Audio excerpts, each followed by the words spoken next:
Şənbə söhbətləri, ədəbiyyat almanaxı. Salamlayıram sizi, əziz dinləyicilərim. Şənbə söhbətləri, ədəbiyyat almanaxı verilişində xoş gördük sizi.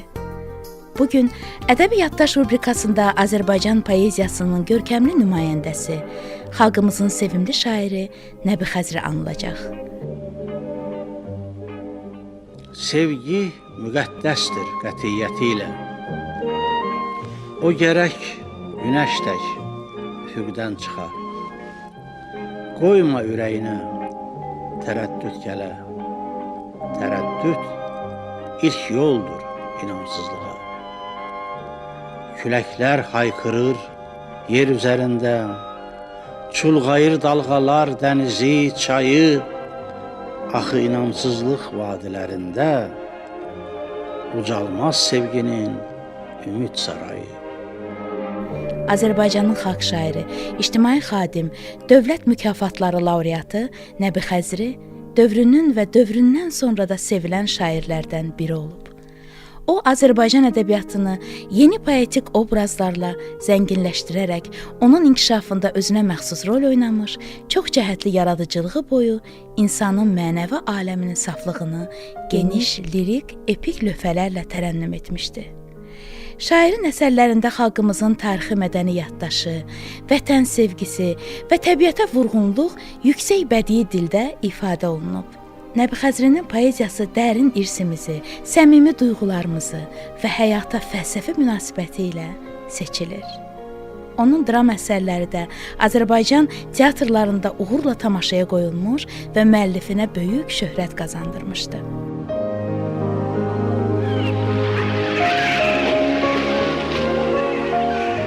Dənizi hədiyyə verirəm sənə.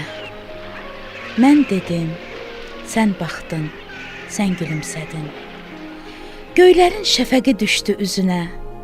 Mən isə göyləri verirəm dedin. Ayrıldıq qəribə hədiyyələrlə. Göylər eşqim kimi mənə əzizdir. Ayrıldıq dənizlə, ağ ləpələrlə.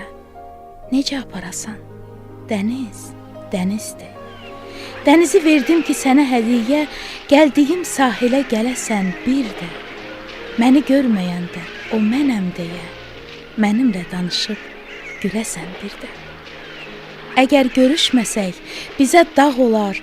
Dedim neçə dəfə, belə dedim mən. Dəniz sahilinə qayıtmaq olar.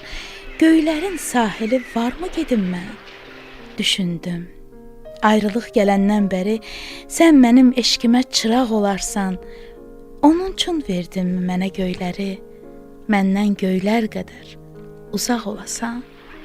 Mən bir dənizəm ki, eşqim səhərdir. Səni düşündürəm əzizim yenə. Mənim dalğalarım xatirələrdir. Qoy çatsın qəlbinin sahillərinə.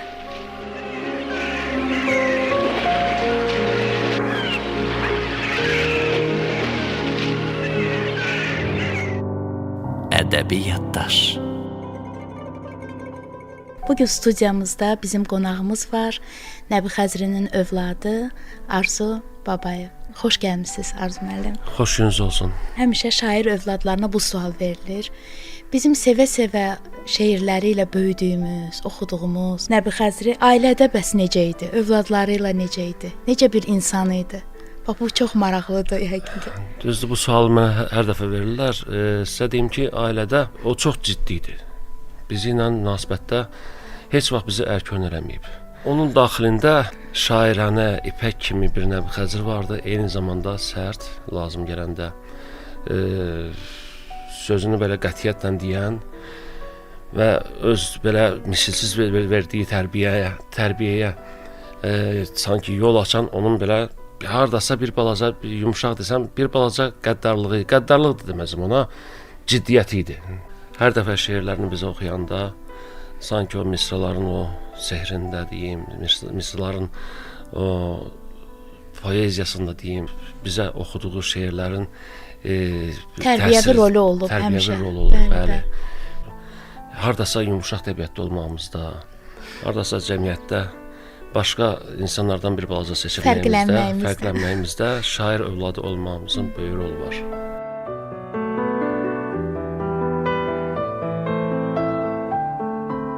ilk şeirlərini bilirəm ki, sizə oxuyurdu, ailəsinə oxuyurdu, Əlbəttə ki, övladlarına oxuyurdu. Mürəkkəbi qurmamış bizi oxuyurdu və sanki o şeirləri oxumağın elə bir ki, zövq alırdı.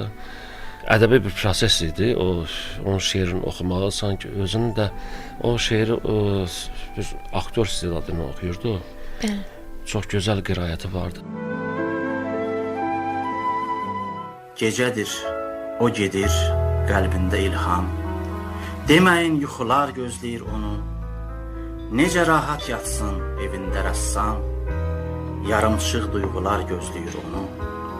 Baxır pəncərədən, şəhər çırağban, gecənin küləyi otağa dolur.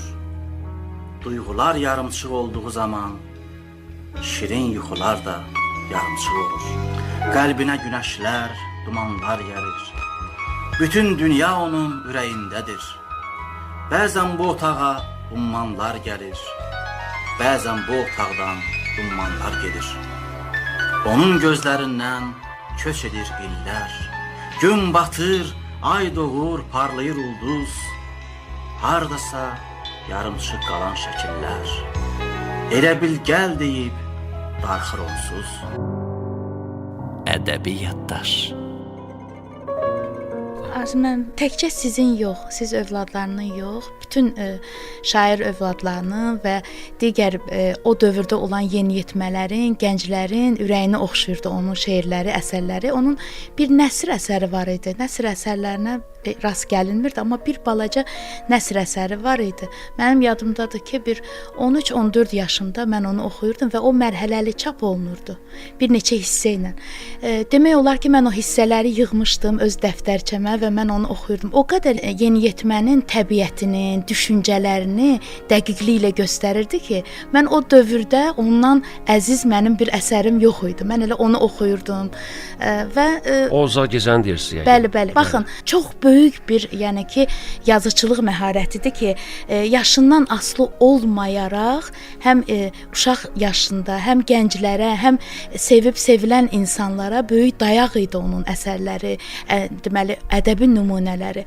Və mən bilirəm ki, o çox uğurlu bir şair, yazıcı olub, dövrünün demək olar ki, dövlət tərəfindən də çox böyük qayğı görüb, onun qiymətləndirilib, onun gözəl poeziyası, gözəl ədəbiyyatı qiymətləndirilib və səhv eləmirəmsə 1973-cü ildə Dəniz zirvədən başlayır kitabına görə SSR dövlət mükafatına layiq görüldü və bu xəbəri ona Ulu Öndər Heydər Əliyev özü çatdırdı ona. Və siz də yəqin ki, onda bilmirəm indi hansı yaşda olmusunuz, yeniyetməkdə, və siz xatırlayırsınız. Bu hadisəni bizim üçün danışardınız. Elə axşam mən də dərslərimi oxumuşdum, oturmuşdum televizor qarşısında, saat hardasa 8 olardı, atamın dostu vardı, Şükür Xanlarov, şair Şükür Xanlarov, Allah onun rəhmət eləsin, o bizdə idi. Zəng oldu və atam telefonu, o vaxtı telefonun deməli uzun şnurları vardı, o deməli keçdi otağına və qapını bağladı. Və çıxdı, üzündə sanki bir sevinc oxunurdu. Dedi ki, mənə SSR dövlət mükafatını verdilər və bu xəbəri ilk dəfə mənə Heydər Əliyev çatdırdı. Həmin o proses, Ulu Öndərin ona o şad xəbəri çatdırması çox xoş hadisə idi və sevincli bir hadisə idi. Sanki o mükafatın sevincini ilk dəfə belə yaşadı. Sonra mükafatın medal təqdim etmə prosesi isə 74-cü ildə Moskvada oldu. İttifaqlar Evinin sütunlu salonunda. Orada bütün Rus yazıçılar, şairlər gəldi. Azərbaycandan da bir-iki nəfər gəlmişdi. Mən 62-ci il təvəllüdüm, onun üçün bunları daha yaşlı xatırlayıram. Ədəbi yaddaş. Mən kiçik yaşlarımdan o atamın o poeziyasından, atamın o ümumiyyətlə Azərbaycan ədəbiyyatındakı mövqeyinə mən qürurlanırdım. Bunu belə uşaq yaşından duyurdum, hiss edirdim. O böyük bir duyğudur. Onu siz yəqin ki bilərsiniz də. Allah rəhmət eləsin, böyük Fikrət Zadığın qızısınız. Siz də bilərsiniz ki, o atası şair olmaq hansı duyğuları yaşatdırır insana. Bəli, bəli, çox təşəkkür edirəm və bilirəm ki, Nəbi Xəzrinin 125-dən çox mahnıları bəstələnib, bəlkə də mən səhv edirəm bu rəqəmi və onun ən sevilən bütün tədbirlərdə səsləndirilən Azərbaycan Yəni ki, o Müslüm Maqamayevin, Maqamayevin ifasında Odlar yurdu, dərələr, Şuşanın yolları, Abşeron, Ağçiçəyin və başqa digər gözəl onun sevilən musiqi əsərləri var idi və nəğmələri demək olar ki, dillər əzbəri olan bir şairimiz idi. Bax, özü necə qürurlanırdımı? Adətən şairlər mən bilirəm ki, əsl poeziya bilmirlər mahnı yaradıcılığını, bir kənara həmişə qoyurlar. Onlar düşünürlər ki, əsl ədəbiyyat onların hiss etdikləri, digər duyğulardan yaranan ədəbi nümunələrdir. Bəs özü necə? Bax, onlar da sevirdimi mahnılarını? Əlbəttə ki, sevirdi. Ümumiyyətlə deyim ki, mahnı bir poeziyanın musiqidəki bir tərənnümüdür, musiqidəki onun təzahürüdür və onun notlarla sanki o bir daha tamaşaçıya çatdırmaqdır və bu özü bir mənəvi zövq verir tamaşaçıya. O atama da o cümlədən mənəvi zövq verirdi. Onun poeziyası, şeiri hər hansı bir mahnıya çevriləndə bu çox sevinirdi.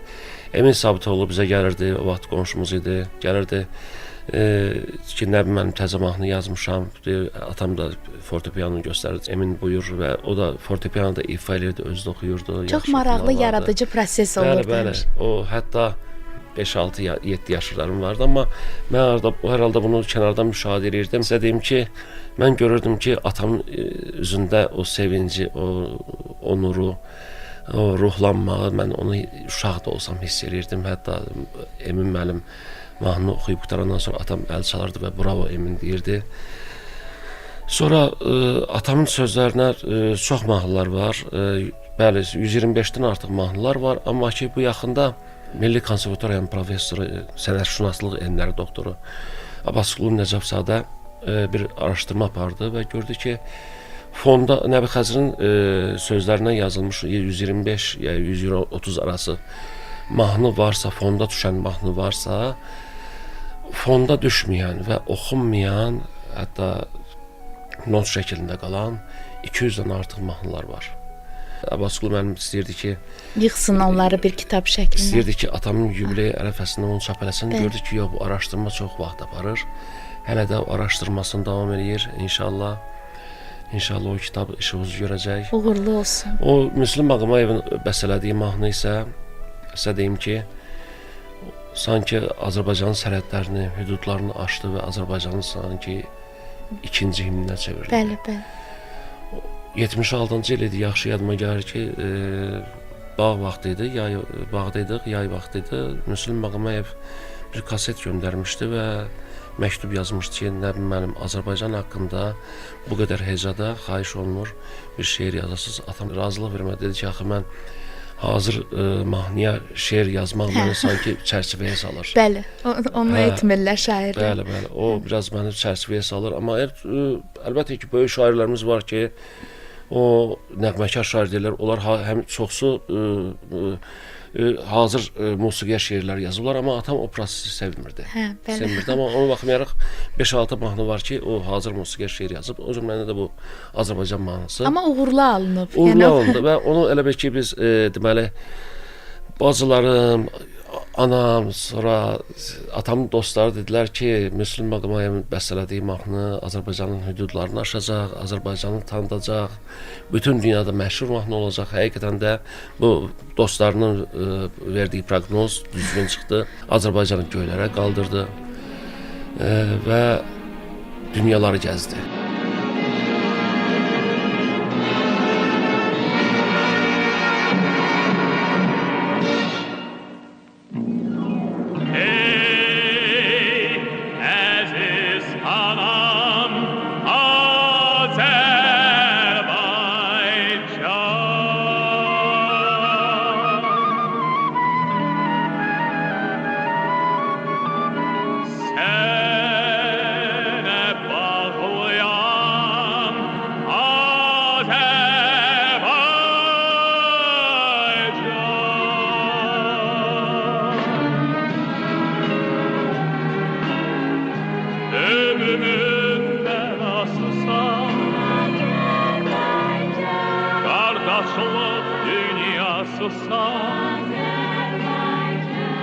Anamın anasısan Azerbaycan.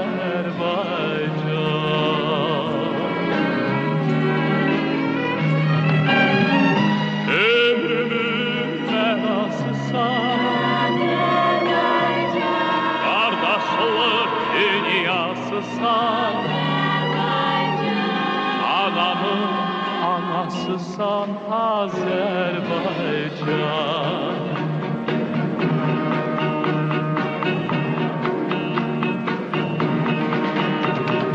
Ты меня зовешь, Азербайджан, ты во мне поешь,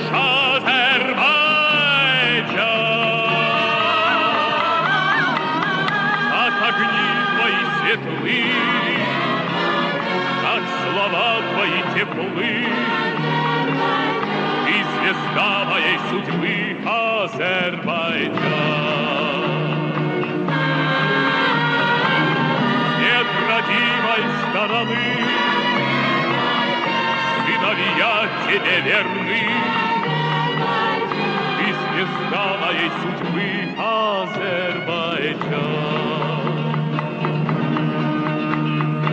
Ey şanlı torpaq Azerbaycan, gel kucaklaşaq Azerbaycan.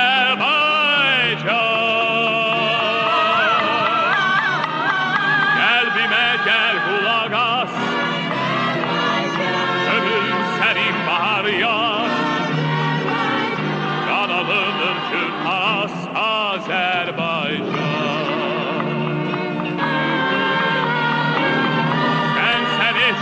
Zəfərim, şadlayan kür həzərim, güneşli al səhərim, Azərbaycan. Ey əziz anam, Azərbaycan.